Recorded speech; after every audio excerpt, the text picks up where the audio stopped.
gimana caranya biar anak bisa pintar matematika gitu ya.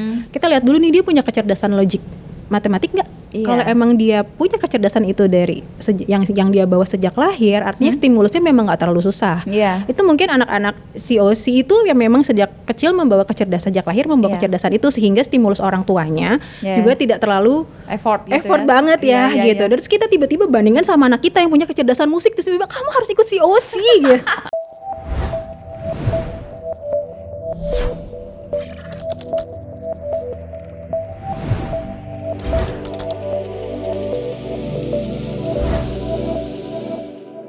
Hai guys, welcome back di Bukan Bincang Biasa bersama aku Nadia Alaidrus. Dan di episode kali ini aku bersama dengan Tara. Halo Mbak Friska. Halo, udah lama gak ketemu ya? Iya udah lama banget gak ketemu. Terakhir ketemu kapan ya? Pokoknya kalau di event J99, eventnya MS Glow tuh sempet ya sekilas-kilas gitu ketemu ya. Iya, tapi aku belum pernah ngobrol panjang nih, makanya kesempatan kali ini di tengah kesibukan Mbak Friska ini, thank you so much loh udah mau datang. Sama. Datang ke sini. Gimana kabarnya Mbak Friska? Alhamdulillah baik, lagi sibuk mendampingi anak-anak, kan baru tahun ajaran baru nih. Oh gitu. iya. Jadi ya lagi mendampingi mereka inilah proses adaptasi. Proses adaptasi ya, masuk tahun ajaran baru. Gitu. Teman baru, jadi perlu pendampingan ekstra nih. Iya, karena denger-denger anaknya Mbak Friska ini dua-duanya udah masuk fase teenager ya. Iya. Itu harus mentalnya harus lebih gimana nih? Mental ibunya ya, mental ibu bapaknya mesti lebih ekstra ya. Udah nggak bayi lagi. Iya lagi. Ada kan kata-kata baru sekarang anak teenager yang kayak sigma, kayak gitu-gitu. Itu iya aku lagi. udah masuk fase menghafal itu. Menghafal ya kata-kata itu ya. Ntar akan ada waktunya ya nanti Hikmat masuk ya. Sekarang mah anakku masih ini ngapalin karakter. Karakter mainan kartun gitu. Aku up to date gara-gara dia. Iya, memang kita jadi up to date sama ini sih, tren-tren gitu ya? Tren-tren gitu sih. Gitu. Anyway, Mbak Friska ini tuh punya salah satu layanan bimbingan konseling, yaitu Gyume.id. Iya, betul. Itu kalau boleh ceritain tuh layanan konseling yang kayak gimana sih Mbak? Oke, jadi layanan ini tuh awal mulanya pas pandemi ya, gitu. Jadi pandemi kan kita semua di rumah gitu, terus kita tuh mulai muncul bibit-bibit stres ya, gitu. Iya lagi, ya kan ya. Itu udah 4 tahun lalu ya ternyata. Kita sudah melalui itu. Jadi tuh aku ya menyimak grup-grup orang tua, baca-baca IG teman-teman gitu. Di situ terlihat kegelisahan gitu. Lalu aku kayaknya kita harus punya layanan yang bisa mendengarkan mereka deh gitu. Tiba-tiba pembelajaran semua pindah ke rumah, ibu-ibu kehilangan arah. Aduh, aku ngajarin anakku kayak gimana ini, nggak pernah ngajarin gitu. Terus juga aku udah nggak pernah keluar lagi, nggak pernah ketemu orang lagi. Wah, pokoknya macam-macam stresnya. Dari situlah kemudian aku coba bikin sebuah wadah gitu untuk mendengarkan ibu-ibu itu gitu. Jadi aku ngerekrut teman-teman psikolog gitu untuk kita Zoom, nanti daftar, lalu keluhannya apa. Kadang-kadang orang tuh masalahnya hanya butuh didengarkan ya. Iya sih, bener. Kan apalagi ibu-ibu nih kan. Iya. 24 jam sama anak, harus nemenin anak Zoom. Belum lagi banyak yang kendala finansial juga waktu awal-awal COVID. Banyak yang pendapatan berubah. Terus juga situasi rumah suami juga berubah gitu. Tahu sih solusinya bukan ada di lembaga kita gitu, solusinya bukan ada di orang lain, kadang-kadang solusinya di diri sendiri, tapi kan tetap awalnya adalah dengerin aku dulu dong gitu, perasaanku tuh valid gak sih, sedihku tuh valid gak sih gitu. Disitulah aku melihat kayaknya nih butuh dukungan deh gitu. Jadi dari situlah, jadi emang berdirinya di 2020 gitu. Kalau segmennya siapa, memang mostly ya ibu-ibu yang udah punya anak dengan segala macam permasalahannya gitu. Jadi itu sebenarnya apa ya, bukan pasien ya berarti klien ya. Pasien doknat ya. Kliennya itu sendiri sebenarnya hanya perlu didengarkan dan mungkin diarahkan ya untuk mencari solusinya, karena solusinya sebenarnya ada dari diri sendiri ya. Betul gitu. Langkah awal itu divalidasi dulu gitu, karena mereka berawal dari Mbak aku tuh atau Bu gitu, aku tuh merasa kayak kenapa aku tuh kesel terus gitu. Bisa jadi ketika itu disampaikan di rumah sama suami kan kita juga tidak tahu kondisi suami kayak apa. Dia juga sedang struggle pada saat itu sama pandemi gitu kan, sama finansial. Jadi mungkin ketika cerita sama suami, aku kesel deh. Ya suami juga pada saat itu lagi kesel juga mungkin gitu kan. Jadi ya akhirnya banyak yang ya sama, aku juga kesel jadinya jawabnya gitu. Atau kamu gak usah kesel lah gitu. Kita nggak bisa nyalahin kita nggak bisa nyalahin respon itu ya. Situasi saat pandemi kan memang mengejutkan buat semua orang gitu. Benar. Jadi ketika konsultasi itu ya mereka ngobrol, bertanya gitu, wajar nggak sih aku kesel kayak gini? Aku tuh sendirian nggak sih kesel kayak gini? Aku tuh capek kayak gini tuh orang lain juga nggak sih gitu ya? Karena konsultan dan psikolog itu juga banyak mendengar orang kan, jadi banyak mendengar orang-orang di saat pandemi. Jadi kan mereka bisa tahu bahwa oh yang merasakan seperti itu memang nggak cuman ibu aja, nggak cuman kamu aja gitu. Biasanya dari perasaan yang divalidasi itu ya keluarlah semuanya, bahwa wajar nggak aku ngerasa begini, wajar nggak kemudian aku marah begini gitu. Ternyata ketika semua divalidasi ya solusinya kadang muncul dari diri sendiri ya. Benar. Iya, cuman kadang kita tuh nggak tahu nih mana solusi yang tepat mungkin, mana apa ya yang mungkin terrealisasi dan lain sebagainya. Jadi itulah pentingnya psikolog.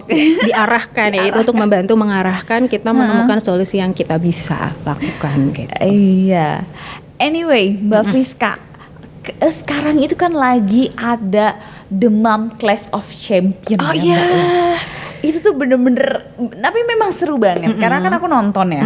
Aku juga nonton kan, nonton. Nah, dari nonton aja itu aku sebagai parents, aku tuh langsung bergejolak gitu loh. Ketrigger gitu kayak, ih pinter banget ya. Either ketriggernya kayak kalau aku ada di usia itu gue pengen juga nih jadi bocah-bocah kayak langsung aduh kompetitif nih gue. Join gitu. Nih gue gitu kan. Atau ya maksudnya langsung berasa kayaknya aku bangga deh kalau misalnya aku punya anak yang bisa menjadi seperti ini.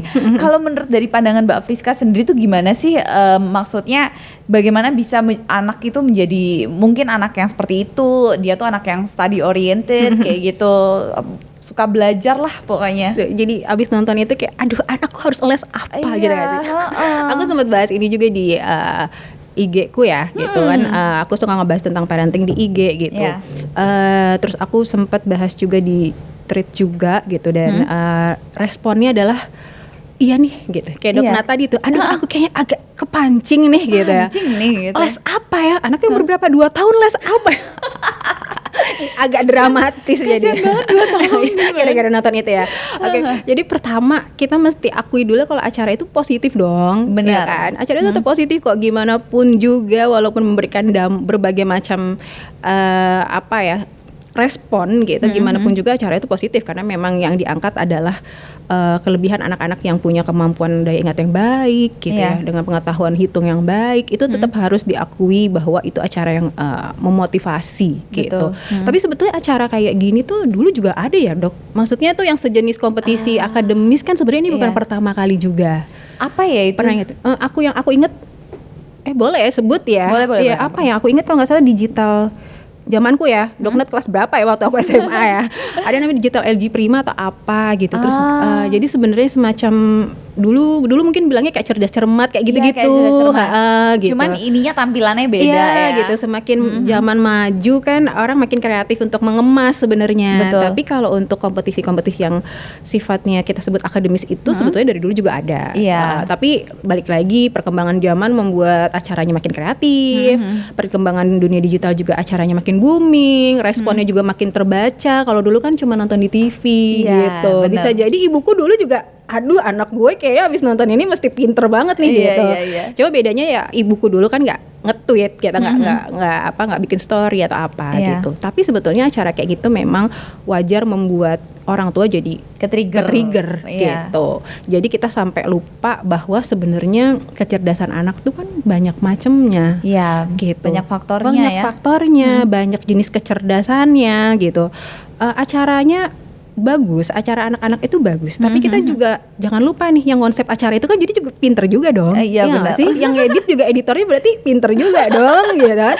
Yang bikin lighting berarti kreatifnya pinter dong, bahwa banyak orang pintar dengan berbagai macam kepintaran yang ada di satu acara itu gitu. Nggak cuma si pesertanya aja, dan kadang kita suka lupa gitu karena orang-orang itu kan di balik panggung, nggak kelihatan sehingga nggak dapet sorot kamera. Kita fokus sama anak-anak ini yang memang hebat, yang memang pinter tapi dapat sorot kamera, sehingga fokus kita adalah aku pengen anaknya kayak yang itu, gitu. Padahal untuk terjadinya sebuah acara juga banyak faktor, banyak orang hebat juga di balik acara itu, gitu.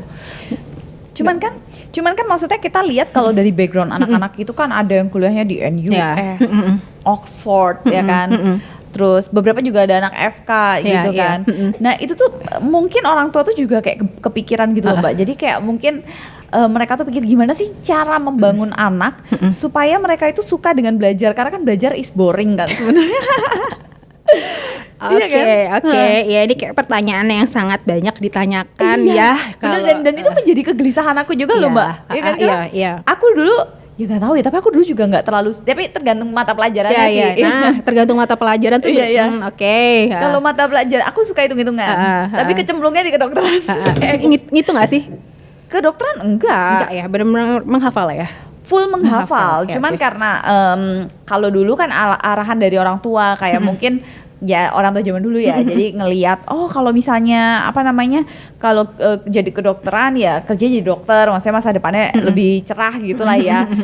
Jadinya aku ambilnya kedokteran, padahal secara dulu aku lebih sukanya gitu-gitungan logika gitu.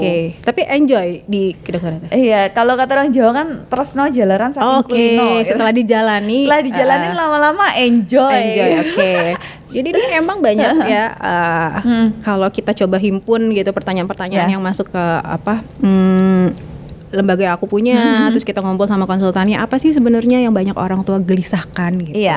Kayak tadi, gimana biar anakku rajin, gitu kan. Terus yang kedua, kenapa anakku males gitu.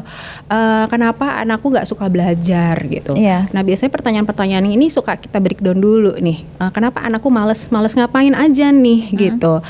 Iya males belajar. Kalau males yang lain males nggak gitu. Kan kita bisa bilang seorang anak itu males kalau dia males di semua aspek hidup dia gitu. Kalau dia cuma males belajar ya berarti dia bukan males gitu, tapi ya memang dia tidak termotivasi terhadap pelajaran itu gitu. Tapi mandi males nggak? Enggak. Main males nggak? Enggak gitu. Terus ketemu temannya males nggak? Enggak. Ya berarti kita nggak bisa bilang dia males gitu. Dia hanya males pada hal yang dia nggak suka aja, dan itu nggak terjadi di anak kecil aja. Kita juga sampai gede males sama hal yang kita nggak suka. Betul. Gitu. Iya sih. Jadi ya anak kecil juga manusia seperti kita yang memilah gitu, memilah mana yang disuka dia enggak. Kalau dia nggak suka ya dia otomatis males. Kita juga sampai gede nggak semua pekerjaan bisa kita jalani. Ada yang kayak aku males deh jalanin ini karena aku nggak ngerasa punya motivasi aja untuk jalaninnya gitu. Tapi bedanya kan manusia dewasa punya tanggung jawab ya gitu. Yang mana mau nggak mau ya udah oke, kita jalanin. Tapi kalau ditanya suka nggak ya belum tentu gitu. Males nggak ya sebenarnya males gitu. Tapi tanggung jawab itu ada gitu. Dan sementara di anak-anak kadang orang tua suka lupa gitu untuk membebankan bahwa kamu harus suka belajar, kamu harus suka semua pelajaran gitu, kamu harus pintar gitu. Nanti ketika anak kayak tadi dokter suka matematika gitu, tapi nggak suka yang lain, bisa jadi ada orang tua yang merasa kamu kok nggak suka belajar sih, kamu cuma suka ngitung doang, kan bisa aja gitu. Jadi di kotak dipisah-pisahkan gitu. Padahal sebenarnya kita mesti ngelihat anak kita ya utuh gitu. Bener anak kita semales itu gitu. Contoh misalnya anakku lah gitu, kamu suka ngitung nggak? Enggak. Suka belajar nggak? Misalnya gitu. Enggak. Tapi suka apa? Suka main bola, suka main basket, suka berolahraga. Kan kita nggak bisa bilang berarti dia males. Dia hanya memilah mana yang dia suka dan mana yang tidak suka gitu. Itu yang harus orang tua harus gali dan pahami sebenarnya motivasi anakku tuh adanya di mana gitu. Karena kalau semua orang di dunia ini suka sepak bola terus yang menghitung benar yang meracik obat siapa gitu kan, yang nyembuhin pasien siapa gitu. Kalau semua orang udah di dokter yang jadi polisi siapa gitu kan. Kita benar. Kita harus melihat secara umum bahwa di dunia ini semua orang ada perannya gitu. Dan peran itu semua ada fungsinya gitu. Jadi kita nggak bisa maksakan anak kita harus jadi A. Kalau semua di dunia ini orang tua pengen anaknya jadi A, nggak ada. Dokter nggak punya pasien ya. Bisa sama-sama menyembuhkan. Bisa sama-sama nyembuhin diri ya. Rumah sakitnya sepi nanti. Gitu. Iya sih. Nah, anyway, tapi gimana sih sebenarnya cara kita itu bisa menemukan itu tadi kayak sisi yang anak itu sukain gitu. Oke, kita bisa lihat sebetulnya dari kecil ya. Gini, pertama dengan kita memberikan kebebasan mereka beraktivitas, makin banyak aktivitas yang mereka lakukan, sebenarnya makin mudah kita menemukan nih anak sukanya apa, gitu. Makanya kenapa anak kecil memang disarankan untuk dieksplor gitu. Tapi kita jangan langsung ngerasa, oh aku udah bayarin anakku les melukis harus bisa nih gitu. Iya. Goalsnya harus dirapihkan dulu gitu bahwa Iya. sebenarnya kita pengen cari tahu ini anak tuh sukanya apa. Jadi jangan berpikir abis aku udah bayarin piano kamu harus jadi pianis ya. Iya. Nggak bisa, ini udah dimodalin misalnya kayak gitu. Iya. Goalsnya tuh mesti dirapihkan dulu bahwa ini bukan untuk itu gitu, tapi untuk bisa explore dia sukanya apa. Nanti kalau gini, bisa jadi ada keluarga yang punya keterbatasan finansial nggak bisa lesin ini itu, sebetulnya tetap bisa kelihatan tanpa harus ngelesin gitu. Misalnya anak yang suka bermusik, dia dari barang apapun dia juga bisa kok jadiin musik gitu kan. Anak yang suka bergerak walaupun dia tidak difasilitasi dengan sekolah olahraga tertentu, sebenarnya dari kelenturan dia tuh udah bisa lihat gitu. Jadi yang memang diperlukan adalah kejelian dan kenetralan orang tua dalam melihat anak. Nah kadang orang tua suka dengan keterbatasan kita kadang kita suka nggak netral gitu loh dok, karena kita berpikir bahwa emang kalau suka gerak dampaknya buat masa depan apa gitu. Jadi kita nggak ngelihat itu sebagai sebuah potensi gitu. Nyoret-nyoret kertas, kita berpikir bahwa ya kamu cuma nyoret-nyoret doang, apa sih buat masa depan gitu. Tapi kita nggak ngelihat lebih dalam sebenarnya yang dia coret apa, imajinasi apa yang dia keluarin. Kalau itu digali, kita bisa lihat kok anak kita itu potensial atau enggak gitu. Jadi memang awal-awal perkembangan anak itulah yang 5 tahun pertama kita ngelihat, explore sebanyak-banyaknya, berikan dia kesempatan untuk bisa melakukan banyak hal. Kayak tadi kan di bawah tuh mainan anaknya Doknut banyak ya. Itu sebenarnya juga mainan-mainan itu kan juga sebenarnya sarana gitu. Dia lebih jeli tuh ketika ngelakuin apa ya gitu. Kelihatan gak sih dok sebenarnya? Kelihatan sih, ya? tapi nggak tahu kalau anakku tuh malah mainan sesuatu yang bukan mainan kadang, ya kan? Jadi misalnya dia alat makeupku buat jadi mainan itu kan bukan mainan ya, kadang kayak please deh mainan kamu mbak. Nih aku pengen nanya deh mbak, kenapa Kayla itu aku beliin make up anak, biar dia nggak mainan make upku, tapi dia tetap maunya mainan make upku, itu kenapa? Ya karena dia tahu yang beneran kan itu ya. Iya, cuman kan kayak ya alat make upku jadi korban. Karena mama gitu. tidak memakai alat mainan juga. Sedangkan dia mencontoh ya kan, dia sedang dia kan melihat ibunya dan anak seusia Kayla itu kan sedang pretending ya, bermain peran. Memang lagi di fase bermain peran, jadi dia akan ibuku ngapain aku pengen ikutan, bapakku ngapain aku pengen ikutan, terus melihat orang-orang kerja di rumah dia juga pengen ikutan gitu kan. Memang fasenya bermain peran kan, pretending gitu. Dan ketika dia dikasih alat bermain peran tapi dia tahu mamanya nggak pakai itu kan, kok aku berasa pretendingnya bohongan banget ya. Gitu. Jadi kalau bisa ya kita tetap, itu kan sebenarnya upaya orang tua untuk memberikan fasilitas supaya kamu tetap bisa pretending pakai barangmu gitu. Seperti palu-paluan kok anak laki kan gitu ya, mekanik-mekanikan gitu. Tapi anakku yang laki waktu kecil ya kalau ngelihat palu beneran ya maunya ambil yang palu beneran, karena kan dia melihat bapaknya menggunakan palu beneran gitu. Kalau pakai palu bohongan, yang dia lihat bapaknya tidak menggunakan palu bohongan, kan anak melihat apa yang dilakukan orang dewasa gitu. Jadi caranya adalah diumpetin kali ya. Atau ibunya juga pakai yang mainan kan. Bagaimana nih gampang longsor Jadi sebenarnya itu suatu hal yang satu perkembangan yang wajar sih ketika dia melakukan itu. Cuman kita sayang aja ya. Kita sayang. Jadi itu bukan hal yang nggak normal ya mas. Justru ketika dia melihat ibunya melakukan itu ya dia ingin mengaplikasikan pretending dengan cara yang sama. Gitu. Pantes tuh. Berarti ya gitulah. Jadi kalau mau anaknya pakai alat makeup mainan, ibunya juga pakai mainan. Oke deh. Nah, tapi Mbak Friska, kita balik ke COC tadi. Kemudian orang tua itu kemarin kan sempat viral, IQ-nya itu pada di atas rata-rata gitu, 150 gitu kan.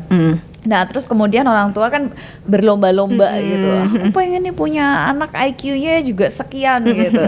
Nah, itu kalau menurut Mbak Friska gimana? Apakah itu tuh akan berpengaruh gitu? Oke. Jadi IQ itu kan sebenarnya kayak apa ya, kurva yang begini lah, yang lonceng. Ya kayak lonceng ya. Jadi yang di bawah rata-rata ya jumlahnya sampai di atas rata-rata tuh ya emang sedikit gitu. Jadi kebanyakan orang di dunia ya adanya di IQ yang rata-rata ya gitu. Ya kembali lagi gitu. Kalau IQ anak kita udah tinggi banget gitu sama seperti anak itu, terus kita mau apa? Gitu. Kan kita balik lagi, tujuan kita pada pendidikan anak kita apa? Visi misi kita pada anak kita apa? Gitu. Oke, kita kejar, terus kita mau apa? Gitu. Kan yang sebenarnya dibalikkan lagi adalah sejak awal kita pengen bikin anak kita atau memfasilitasi anak kita kayak gimana gitu. Kalau sebagian besar orang di dunia ini sebenarnya IQ-nya ada rata-rata, kan sebetulnya baik-baik aja.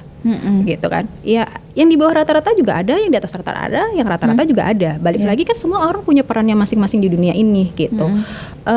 Tinggal bagaimana sebetulnya kita sebagai orang tua gimana menemukan anak kita dengan versi terbaiknya gitu. Mau IQ-nya di atas rata-rata tapi kita nggak bisa nemuin anak kita sama versi terbaiknya, itu juga nggak ada manfaatnya gitu. Tapi gimana dengan anak kita yang ada, dengan kondisi anak kita yang ada, yuk kita maksimalin dan kita temukan dia sama potensinya dia gitu. Karena tadi semua orang di dunia ini tuh punya perannya. Sebuah acara tuh ada peran orang masing-masing di baliknya gitu. Gimana caranya ketika anak kita ngambil peran itu, ya maksimal di situ gitu. Ketika dia ngambil peran lighting, ya udah dia jadi lighting terbaik di situ gitu. Ketika dia jadi videografer, dia jadi videografer terbaik di situ gitu. Jadi nggak perlu semua orang dan semua anak punya panggung yang sama gitu. Itu sih sebetulnya mindset yang harus dimiliki orang tua gitu. Jadi ketika kita memaksakan diri, anak gue harus jadi kayak itu gitu, ya bisa jadi itu bukan versi terbaik dia gitu. Bisa jadi bukan itu yang sebetulnya dapat dia kembangkan untuk menjadi dia terbaik gitu. Jadi ya memang harus mengosongkan apa ya, jadi orang tua menetralkan diri dari ambisi-ambisi tertentu. Kadang ambisi itu sebetulnya ambisi masa lalu kita juga sih.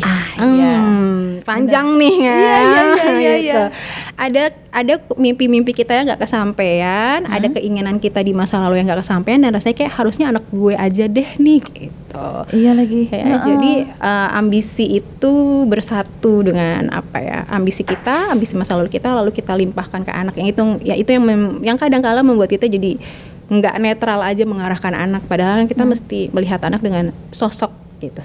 Ini sosok anak kita yang dia punya karakternya sendiri, punya potensinya sendiri, punya kelebihannya sendiri nih, ayo kita bawa kemana gitu, tanpa kita memasukkan dulu nih gitu mimpi-mimpi kita yang tidak tercapai. Kalau mimpi kita nggak tercapai, kita aja gimana yang udah expired ya.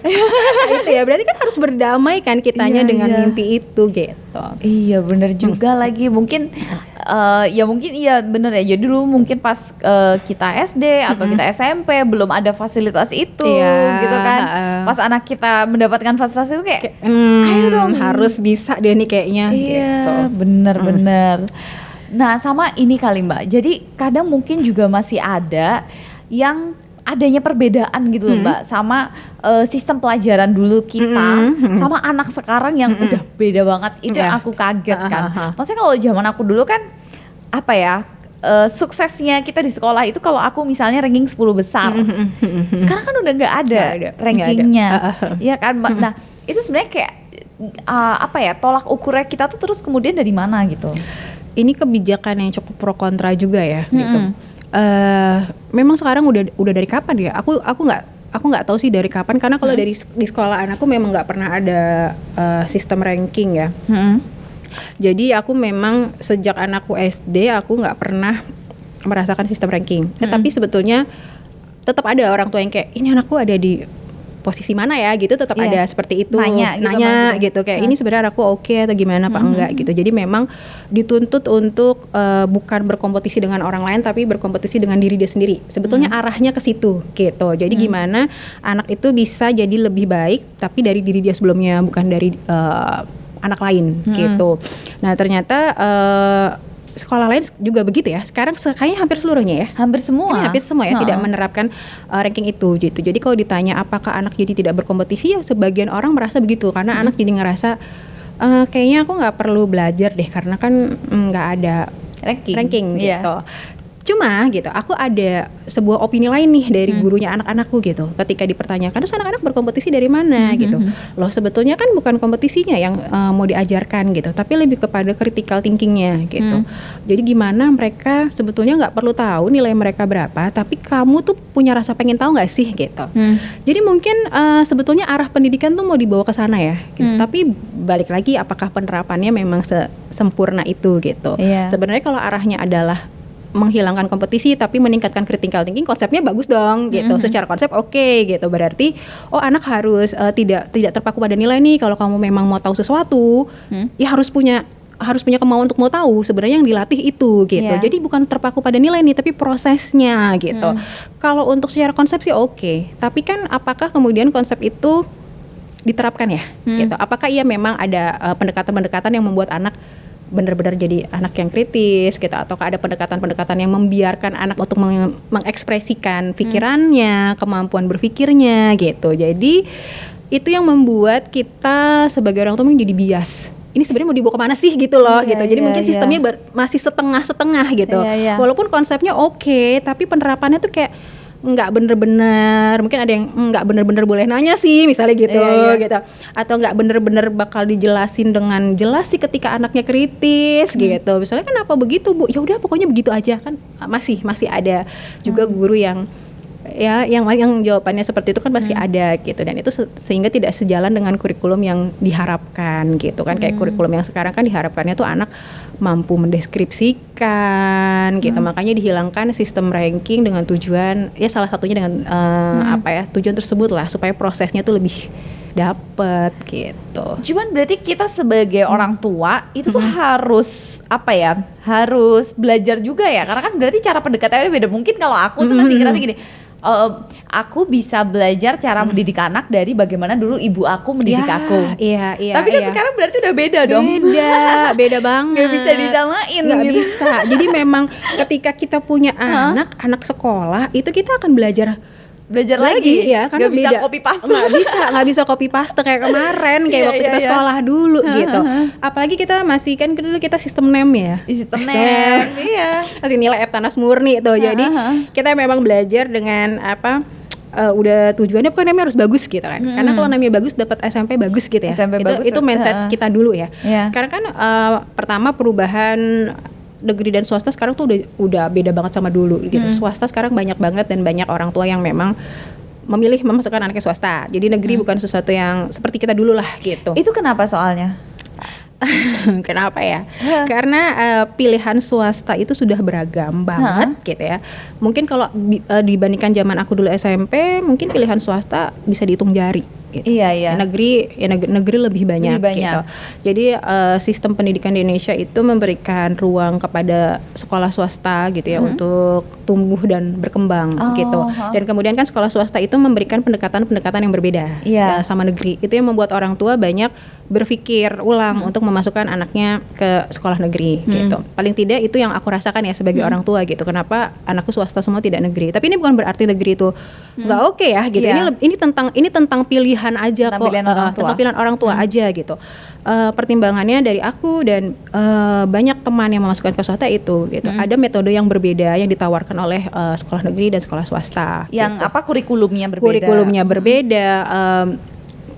Jumlah murid di kelas kan juga berbeda, lebih sedikit gitu, dan asumsi orang tua dengan jumlah murid yang lebih sedikit maka guru akan lebih fokus. Iya. Secara fasilitas kan juga berbeda gitu. Lalu apalagi ya, banyak faktor lah, karena kan swasta dikelola sendiri ya, sehingga mereka punya kebebasan untuk mau dibikin kayak apa nih sekolah gue gitu. Itu yang membuat orang tua jadi lebih punya banyak pilihan dibanding dulu gitu.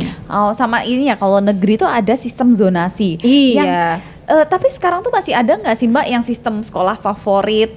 Sebetulnya sih kalau sebenarnya itu yang ingin dihilangkan kan gitu. Kalau dari pemerintah gitu, dalam hal ini Menteri Pendidikan yang pengen dihilangkan memang sebetulnya sistem zonasi itu gitu. Jadi sistem favorit gitu, karena ini secara teori ya, teori kenapa ada begitu gitu, karena yang diharapkan adalah sekolah itu jadi merata, adil buat semua gitulah gitu. Sebenarnya secara konsep balik lagi ya, secara konsep oke ya gitu. Tapi kemudian ya gimana ya, banyak faktor lah ya, demografi kita, penduduk kita. Seru banget loh dulu sekolah favorit kan, bangga gitu. Karena kalau aku kan di Jogja kan Mbak. Ya itu alhamdulillah dulu juga salah satu sekolah favorit kan kita bangga gitu. SMA negeri 6 ya. Nah, udah enggak ada lagi tuh sekarang. Jadi memang harapannya sih sepertinya dari pemerintah memang harapannya itu untuk adil kali ya, sistem pendidikan yang berkeadilan gitu. Jadi yang masuk sekolah itu tadi ya bukan anak yang favorit, siapapun bisa bersekolah gitu. Sebetulnya itu gitu. Oke. Tapi ya itu tadi lah, pada prakteknya ya masih tetap ada miss-missnya lah. Iya. Nah, kita terus kemudian gini sih, Mbak, karena kan sekarang itu gara-gara si OSI itu, terus orang tua itu kan terus jadi kayak pengen, oke, berarti kayak anakku itu harus, mungkin tolak ukurnya ya, kemudian anakku itu harus jago menghitung misalnya, atau jago menghafal kayak gitu. Padahal kan balik lagi tadi sebenarnya dia tergantung bidangnya gitu ya. Nah, kalau tapi sebenarnya gini, karena kan sekolah sekarang kan tuntutannya juga masih menghitung dan menghafal. Iya, betul. Nah, menurut Mbak Friska, gimana sih cara kita mengajarkan ke anak kita supaya dia itu mungkin dia tuh bisa enjoy dan menyukai untuk belajar akademis sekolahnya gitu. Di luar yang pelajaran non akademis yang mostly non akademis itu kan fun gitu ya. Betul. Tapi kalau buat yang suka matematika fun nggak? Fun, matematika doang. Matematika doang. Sisanya enggak, apalagi sejarah. Enggak fun. Enggak fun. Aku tuh enggak terlalu suka pelajaran sejarah gitu. Karena mikir menghafal gitu kan. Terus mengimajinasi. Enggak cocok ya. Enggak cocok. Tapi ada loh orang yang memang fun sama sejarah. Iya, banyak. Banyak kan? orang yang fun sama sejarah. Bahkan bisa di kepalanya membuat timeline sejarah gitu, menceritakan kronologis gitu kan. Iya. Itu kan artinya sebenarnya fun atau enggak balik lagi suka apa enggak. Iya sih, benar. Gitu. Nah, kalau untuk tadi misalnya gimana cara anak bisa jago matematika? Sebenarnya nggak mesti jago sih, tapi bisa ya. Bisa tuh mesti gitu ya. Jadi kita dalam kehidupan harus bisa ngitung. Iya. Gitu. Ilmu dasar gitu kan, atau menghafal ya. Paling nggak kita bisa menghafal lah gitu. Karena dalam kehidupan kita memang harus menghafal banyak hal gitu. Jadi yang memang kita perlu paham adalah kita mau bikin anak kita jago apa bikin anak kita bisa gitu. Kalau untuk bikin anak kita jago ya banyak faktor gitu ya. Dari faktor stimulusnya juga gitu, lalu dari faktor apakah si anak juga suka apa enggak sama. Terus kayak tadi Doknat bisa suka banget sama matematika, tapi ada orang yang benci banget ya sama matematika gitu. Iya, apa karena dulu ibuku jualan ya? Gitu ya. Apa biasa menghitung sejak dini. Ibuku setiap hari pegangannya kalkulator gitu. Jadi kayak seru juga nih matematika. Daily life-nya ada matematika ya. Nah, itu balik lagi tiap anak tuh punya kalau kita adalah kalau di ilmu psikologi ada namanya Howard Gardner yang bilang kita tuh punya 8 kecerdasan gitu, dan tiap orang tuh sebetulnya kita memantau anak kita tuh dari 8 itu tuh adanya yang mana gitu. Jadi tapi karena memang mostly pendidikan di Indonesia kan matematika tuh masih dianggap kalau bisa matematika tuh hebat banget. Ya hebat sih, itu nggak salah gitu. Tapi kita tuh masih berpikir bahwa orang pintar itu ketika dia jago matematika gitu, masih mengkotakan gitu gitu. Atau profesi oke banget tuh kalau jadi dokter gitu ya. Waktu zaman aku tuh segitu ya, dokter tuh kayak wow, pokoknya kalau kamu jadi dokter tuh udah paling oke gitu. Nah, itu yang masih kita masih ini udah lumayan berubah sih, tapi paling nggak kita masih banyak orang tua yang masih ada di wilayah tersebut cara berpikirnya gitu. Padahal sebetulnya nggak juga gitu, karena dari 8 kecerdasan itu ya sebenarnya nggak cuma tentang matematika aja, ada linguistik di situ, ada kinestetik bergerak di situ, ada musik, bahkan ada kemampuan memahami orang lain itu juga kecerdasan, memahami diri sendiri juga kecerdasan, memahami alam juga kecerdasan gitu. Jadi kalau tadi pertanyaannya gimana caranya biar anak bisa pintar matematika gitu ya, kita lihat dulu nih dia punya kecerdasan logik matematik nggak? Kalau emang dia punya kecerdasan itu dari yang dia bawa sejak lahir, artinya stimulusnya memang nggak terlalu susah. Itu mungkin anak-anak COC itu yang memang sejak kecil membawa kecerdasan sejak lahir, membawa kecerdasan itu sehingga stimulus orang tuanya juga tidak terlalu effort banget ya gitu. Terus kita tiba-tiba bandingkan sama anak kita yang punya kecerdasan musik, terus tiba-tiba kamu harus ikut COC gitu. Gimana caranya mengajarkan matematika dengan musik ya kan gitu. Jadi kalau memang anak kita tidak memiliki atau kurang di logical matematika, pasti kan dia ada yang di lain gitu. Kenapa kita nggak cari yang lain aja? Dan matematika gimana? Yang penting bisa. Yang penting ketika dia belajar di sekolah dia bisa menuntaskan sesuai dengan standar minimal atau di atas standar minimal, tapi ya nggak perlu sejago itu gitu. Kamu boleh jago di tempat lain kok gitu. Karena setiap anak pasti punya tadi ya kecerdasannya di bidang masing-masing. Di bidang masing-masing gitu. Itu yang harus dicari sebetulnya. Dicari. Orang tua yang harus jago menggali gitu menggali yang mana nih gitu. Nah, Mbak, tapi itu sebenarnya apa sih stimulus yang paling penting gitu kita sebagai orang tua gitu, dan dari usia berapa? Oke, kalau ngomongin stimulus nih, berarti kan kita ngomongin tahap per tahap dong. Misalnya kayak bayi 0 bulan kan belum dong diajarin baca gitu, belum ya kan. Gak usah buru-buru gitu. Jadi memang kalau stimulus gini, untuk bikin anak kita cerdas nggak berarti wah gimana ya anak gue dari lahir udah harus jago matematika misalnya gitu. Balik lagi nih kan, itu masih menjadi standar ukuran. Sebetulnya stimulus itu ya mesti lengkap. Misalnya dari bayi mainan giring-giring itu nggak sih, giring-giring yang bunyi-bunyi itu sebetulnya alat stimulus kecerdasan anak gitu kan.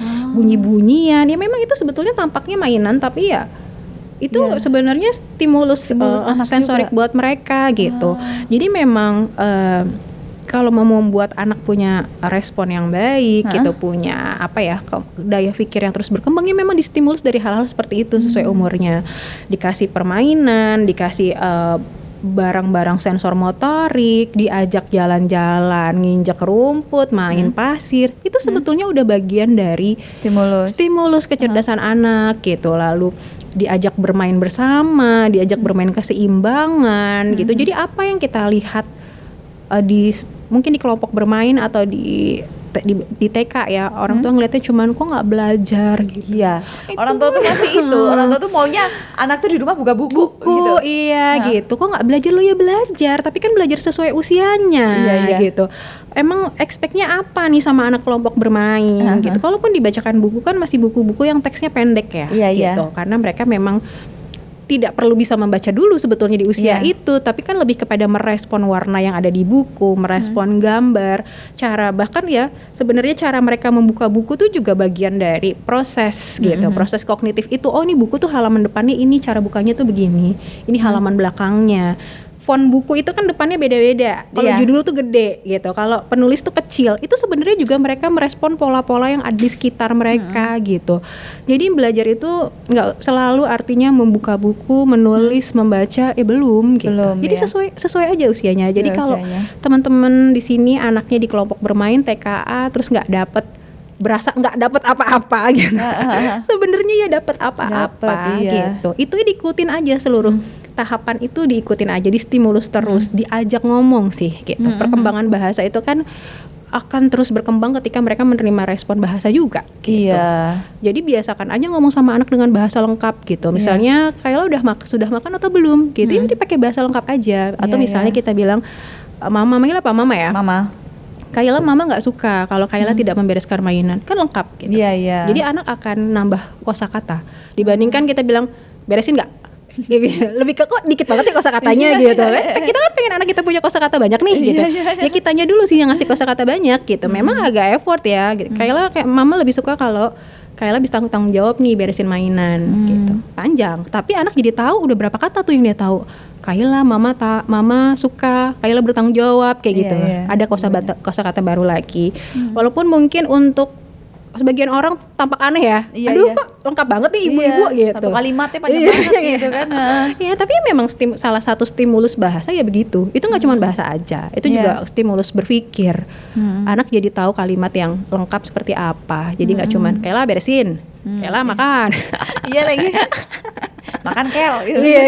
Pendek banget ya. Iya kan udah. Terus besoknya juga makan Kel. Besoknya makan Kel, udah sih kan enggak nambah-nambah tuh kata-kata dia gitu. Jadi ya setiap hari gitu ditambahkan satu kosakata baru yang apa ya? Yang baru lagi yang mungkin buat orang dewasa kesusahan tuh sebetulnya ya enggak apa-apa, kan dia akan nanya, "Itu artinya apa sih, Mah?" gitu. Jadi ya misalnya Kel kok gini, padahal harapan mama Kayla bisa lo ngerjain ini. Mungkin dia bingung harapan tuh apa ya Ma gitu. Tapi kan stimulus bahasa kan ya dikasih aja. Nanti dijelasin lagi gitu. Jadi memang dari kitanya nggak boleh males ya. Iya. Nah sekarang kan cuman problemnya kan mungkin banyak ya orang tua tuh yang sibuk ya. Mungkin kerjanya 9 to 5. 9 to 5 tuh kerjanya belum sama macetnya. Macetnya di jalannya. Macetnya tuh 2 jam sendiri ya. Betul. Jadi sebenarnya 7 to 9 kan. Iya, ya 24 hours ya jatuhnya. Almost 24 hour. Nah, itu sebenarnya gimana ya kalau misalnya sama orang tua yang mungkin sibuk gitu, Mbak. Yang maksudnya mereka mungkin juga minim waktu. Sebenarnya berapa lama sih waktu yang mungkin minimal kita tuh berikan untuk maksudnya memberikan stimulasi anak dan lain sebagainya. Woi, sebenarnya nggak bisa kita nggak bisa mengacu sama kuantitas aja ya, Kuantitas tapi kan aja. kuantitas kualitas kan juga harus barengan gitu. Iya. Memang sibuk gitu, tapi gimana juga itu bagian dari resiko kita menyediakan waktu untuk anak sih gitu. Tapi kita mesti bersyukur juga sama teknologi, misalnya video call. Kita masih bisa stimulus bahasa pakai video call, misalnya kayak iya. gitu ya kan, di macet nih di jalan. Kayak kita video callan ya gitu. Kamu Iya, lagi iya. ngapain? Misalnya kayak gitu. Kamu lagi baca buku apa? Kayak gitu. Coba mama lihat bukunya kayak apa. Sebenarnya jadinya ketika kita memilih satu pilihan yang ketika kita milih sebuah pilihan, misalnya kita memilih untuk bekerja dengan cara demikian karena kita punya kebutuhan tertentu, kan berarti selalu ada dampaknya, selalu ada resikonya. Resiko itu yang harus kita ambil gitu. Iya sih. Artinya ya kita ketika kita memang sudah oke, gue komit, gue harus kerja karena gue punya kebutuhan demikian gitu, berarti ada lagi nih yang hilang, yaitu waktu gue gitu. Iya. Berarti ya aku memang gak bisa me time, berarti aku memang harus kurang tidur misalnya gitu. Iya. Jadi ya memang harus mengambil resiko itu sih gitu, dengan memanfaatkan salah satunya memanfaatkan teknologi ya gitu. Teleponan kayak di jalan, video callan kayak di jalan gitu, atau sambil ngitung kayak di jalan gitu. Walaupun itu nggak bisa terusnya jadi solusi ya, karena kan anak masih tetap butuh dipegang, anak masih tetap butuh disentuh gitu, Iya. anak masih tetap butuh dipeluk, ya itu jangan hilang. Tapi paling tidak untuk menutupi sementara lah gitu, menutupi sementara waktu yang hilang, paling nggak kita memanfaatkan teknologi. Harus ada sih, gitu. Harus bisa ya. Iya, harus tetap menyempatkan walaupun orang tuanya sibuk Iya, ya. betul. Karena stimulus anak manusia kan dengan manusia juga gitu. Iya. Jadi memang tetap harus dipegang, disentuh, diraba gitu, dipeluk, itu masih tetap ada. Iya. Nah, tuh tadi ya penjelasan mungkin buat parents yang masih, karena sebenarnya mungkin yang terambisi itu akhirnya parentsnya ya, gara-gara nonton COC bukan anaknya. Iya. Kebanyakan Sebelum ada COC sebenarnya parents itu juga insecure sama parents lainnya. Iya Ya, sih. karena COC ini booming besar Semakin semakin gitu. Jadi kadang kita juga insecure dengan orang lain sekitar kita Iya. gitu. Ibunya si A, ibunya si B, kita ngelihat di grup, loh si A dapat pencapaian ini, anak gue gimana nih? Langsung secure. Apalagi anak Iya. gue. Apalagi juga sekarang kan banyak yang orang tua ya sebenarnya ini mungkin ada sisi positifnya ya. Maksudnya kan mereka show off, anak gue bisa ini nih di video, posting di platform. Iya, betul. Nah, iya. kita juga mesti memiliki kemampuan untuk bisa tenang sih dalam bermain sosial media. Nah, kita kan dari dulu kita kan generasi yang tiba-tiba ketemu sosial media ya, bukan dari lahir kan, ya kan, tiba-tiba di tengah jalan gitu. Jadi nggak ada yang ngajarin kita gitu, nggak ada yang kasih tahu kita gimana caranya pakai sosial media, bagaimana caranya kita merespon sosial media, itu nggak ada. Kita jadinya belajar merespon sendiri gitu. Nah, mungkin salah satu skill yang harus kita pelajari adalah gimana kita menonton sosial media temen, ya nonton aja. Iya, menikmati aja gitu, bukan merasa bahwa terancam nih gue. Teman anak gue udah pakai medali nih, anak gue udah pakai apa-apa nih, terancam gitu ya. Kita harus bisa sih gitu ya. Smartphone kan juga mesti smart people juga gitu. Gimana itu kita jadikan sesuatu yang menyenangkan aja gitu. Oh, anak temanku dapat medali nih abis menang boxing misalnya. Oh ya udah oke gitu. Congrats gitu ya. Dan tapi ya yuk kita balik lagi ke anak kita kayak gimana, butuhnya apa, dan apa yang kita bisa kembangkan dari dia gitu. Apakah kemudian anak teman kita menang boxing, anak kita juga kamu harus bisa boxing, kan kemampuannya beda-beda gitu. Jadi memang sosial media dijadikan sebagai inspirasi boleh, dijadikan sebagai motivasi boleh gitu. Tapi ketika hati kita jadi panas, ya berarti kita belum siap aja sih main sosial media gitu. Apalagi terus yang jadi korban dalam tanda kutip ya, anak kita gitu, kayak kamu harus kayak anak teman mama ini gitu. Iya lagi kan anaknya gini, aku nggak nonton apa-apa, mama yang nonton story, kok jadi aku yang harus berprestasi gitu kan. Ya jadi dibalikin lagi, anak ya nonton aja, lihat temennya lihat aja gitu ya, nonton si Osi nonton aja, dijadikan inspirasi karena emang keren gitu. Tapi ya balik lagi, anak kita ada tempat kerennya sendiri kok. Ayo fokus aja di dia, nggak usah ngerasa terancam nih, gue sebagai ibu gagal nih, kan jadi kemana-mana ya, overthinking gitu, aduh aku gagal jadi ibu, aku udah nggak bisa nih, anakku juga jadi apa-apa gitu. Jadi kita sendiri aja yang kepanasan repot ya, padahal ayo balik lagi aja gitu, anak kita gimana. Tuh bener loh, tapi yang maksudnya kalian harus ingat bahwa si Osi itu yang keren gak cuman yang di depan layar, itu di balik layarnya keren sih. Lah.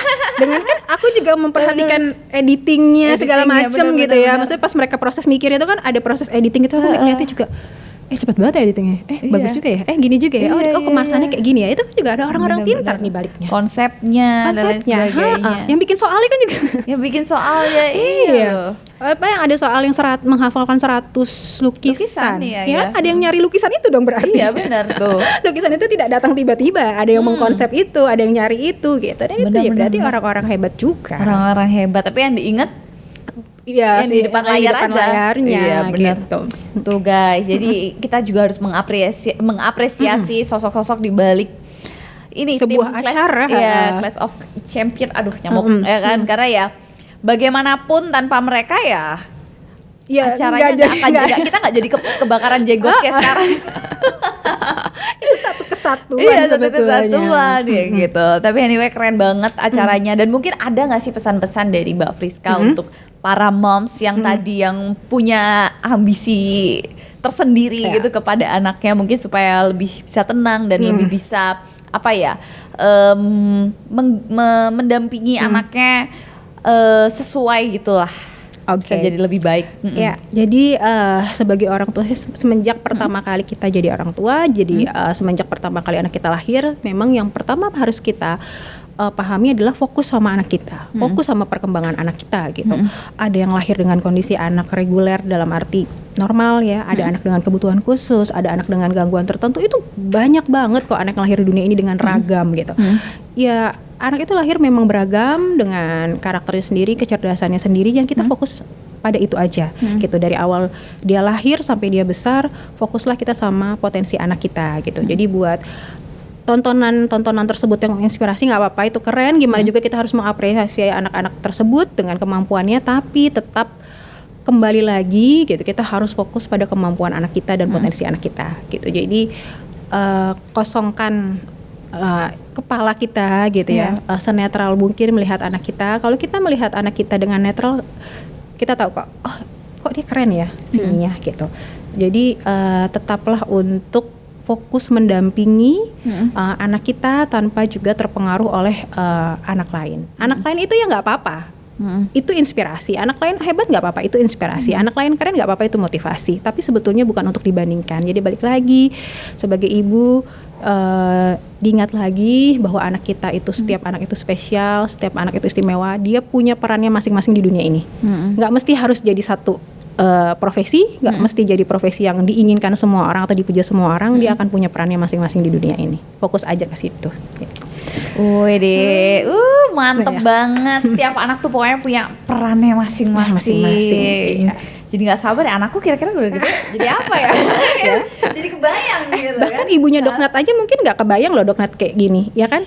Mungkin kepikirnya Doknat tuh waktu sekolah prestasinya begini, arahnya tuh kesini yang kebayang itu. Kan sekarang lebih dari itu ya, masa lebih dari profesi dokter kan? Ya, amin. Ya, jadi kita nggak pernah tahu perjalanan orang itu akan membawa kita kemana gitu. Tapi ketika kesempatan itu dikasih, dia akan ketemu. Jadi sebenarnya orang tua perlu memberikan kesempatan pada anak gitu. Dengan kesempatan berkembang itu dikasih, ya anak akan menemukan apa yang dia suka. Iya benar.